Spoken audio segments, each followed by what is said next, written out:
কিভাবে মানুষ ওয়ার্ড হসপিটালগুলোতে মাটিতে পর্যন্ত শুয়ে থাকে।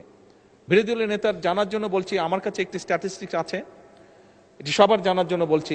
হিসাব করে দেখা গিয়েছে মোটামুটি ভাবে হাসপাতালগুলোতে, সারা বাংলাদেশের হাসপাতালগুলোতে মাটিতে শুয়ে থাকে প্রায় 40 লক্ষ মানুষ। 40 লক্ষ মানুষ যাদেরকে বেড দিতে পারে না। এখন এত বিশাল সংখ্যক জনসংখ্যার দেশ, স্বাভাবিকভাবে সরকারের, আমি বলেছি আমার বক্তব্যে, সরকারের সীমাবদ্ধতা আছে সম্পদের, রাষ্ট্রের সীমাবদ্ধতা আছে সম্পদের।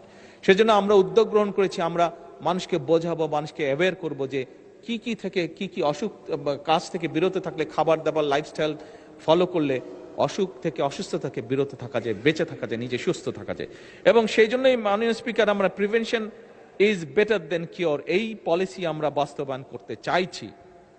এবং সে কারণেই আমরা সমগ্র বাংলাদেশে 1 লক্ষ হেলথ কেয়ারার বা হেলথ ওয়ার্কার নিয়োগ দেওয়ার পরিকল্পনা গ্রহণ করেছি,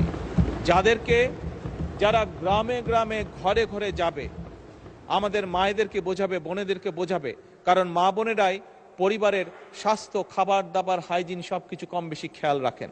কাজেই কোন জিনিসটি খেলে হার্টের অসুখ থেকে দূরে থাকা যাবে, কোন জিনিসটি খেলে বা কোন জিনিসটি না খেলে কিডনির প্রবলেম থেকে দূরে থাকা যাবে, কোন জিনিসটি খেলে না খেলে প্রেশার বা অন্যান্য যাবতীয় অসুস্থ থেকে দূরে থাকা যাবে, এই হেলথ কেয়ারগুলো সেখানেই কাজ করবে।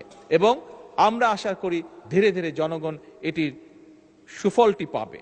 ফলে এইখানে যদি রোগীর সংখ্যা কমে, আমরা হাসপাতালগুলোতে কিছুটা হলেও বেটার সার্ভিস তখন এনশিওর করতে পারবো।